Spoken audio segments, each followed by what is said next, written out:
Now, if Mercury goes into the second house from the Lagna Lord, which means if Mercury is in the second house from the Lagna Lord, then the Lagna Lord is in the 12th house from Mercury.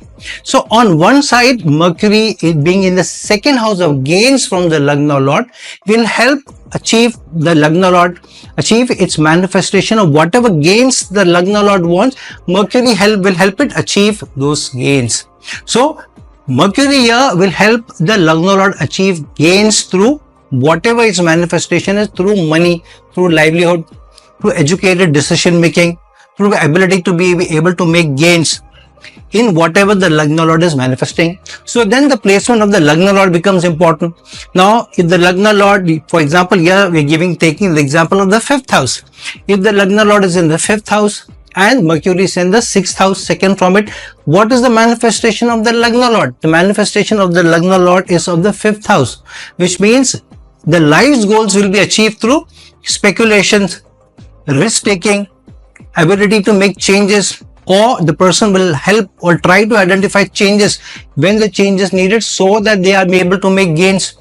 It's a very creative disposition. The person will be very creative. The person will be very innovative in trying to achieve gains, in trying to get education, higher education, and even in romance, even in the ability to be able to earn from their interests, what they like, what they love to do.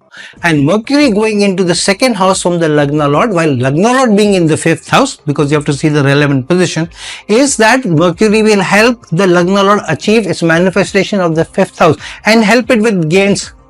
Now, the challenge can be here because the Mercury is in the 6th house. So, if the Lagna Lord, for example, in this relative position is in the 5th house of speculative gains, speculative investments, Mercury goes into the second house from it, which goes into the 6th house. So, Mercury will help in the speculative gains through loans, through ability to be able to make calculated decisions, to be able to get debts in the right places with calculation, not to get into the bad loans, and to overcome competition in being able to make speculative investments. So if you're buying shares, you will also want to see whether you have a high ability to make gains from it.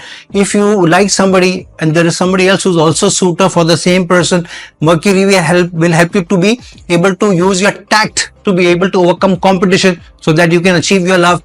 So it will be a good thing. It will help you in the gains. However, because Mercury is in the 6th house, if it's in bad dignity, then the challenge will be reversed. In fact, Mercury may become a hurdle for you, will not help you to overcome competition. In fact, it may be a detrimental position if it's in bad dignity in the sign which it is placed in. 6th house, Mercury is quite strong because Virgo is its natural house where it in fact gets exalted. However, if it gets into, say for example, the Pisces sign, or if it gets into the Sagittarius sign, or if it gets into the Cancer sign, then obviously it will bring in more challenges because it is in the 6th house and that is the Dusthana and in a bad dignity. Then it will bring in more challenges to the Lagna Lord in trying to achieve gains through the manifestation of the 5th house. So the relative position of Mercury, in which house it is placed, how many houses it is placed from the Lagna Lord, and what dignity it is placed in, is also very important.